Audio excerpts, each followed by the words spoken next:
We now move on to news around the East African region, starting off from Kenya. Daggers are drawn for a showdown in Kibera, putting Deputy President William Ruto and Opposition Chief Raila Odinga after ODM's successful nomination on Saturday. Buoyed by historic peaceful nominations, Raila's party that has chosen Bernard Okoth, popularly known as Imran, to fly the ODM flag, has warned Ruto for a bruising battle in the November 7th by-election.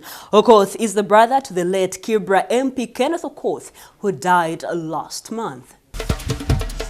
Closing off the news around East Africa is a story from South Sudan. Rebel leader Riek Machar has made his first visit to Juba in a year for talks with President Salva Kiir. Government and opposition sources told AFP the meeting comes as a November deadline looms to form a power-sharing government, a key plank in the 2018 peace agreement that has been delayed by disputes. Kiir has not been seen with Machar since the pair met in the Vatican in April, when Pope Francis stunned the world by kissing the feet of two men accused of responsibility of heinous war crimes.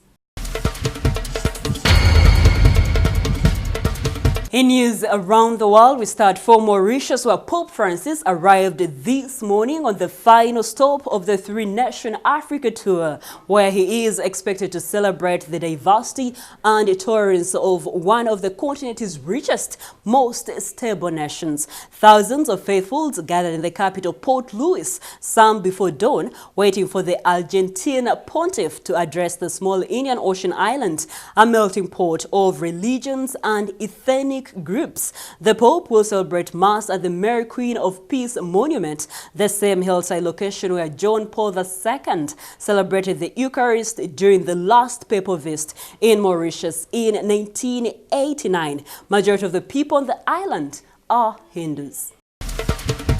From Zimbabwe, close relatives and government officials flew out of Zimbabwe today to collect the body of ex-President Robert Mugabe from Singapore, where he died last week, his nephew said. Mugabe, a guerrilla leader who swept to power after Zimbabwe's independence from Britain and went on to rule for 37 years until he was ousted in 2017, died on Friday, aged 95. A charter flight left Harare today and is expected to return home on Wednesday. The former president, Robert Mugabe, is expected to be buried next week. He is loved and hated in the same measure. News from South Africa. At least one person was killed and 5 others injured in Johannesburg on Sunday, police said, after security forces clashed with looters in the latest outbreak of xenophobic violence. South Africa's biggest city and other areas are hit in a surge of attacks against businesses owned by migrants in the last week, leaving at least 10 people dead and prompting protests from several African countries. Riot police fired stun grenades and rubber bullets on Sunday to break up crowds targeting shops in the city's central business district, police has said.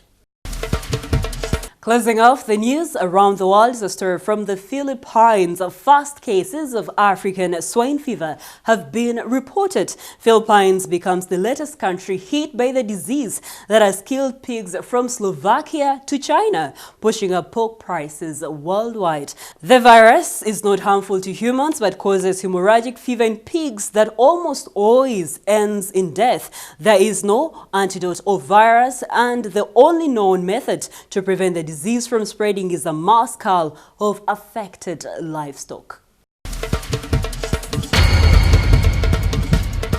That is all I had for you in the news around the world. We now take a short break, but when we come back, we'll take a look at the news in business.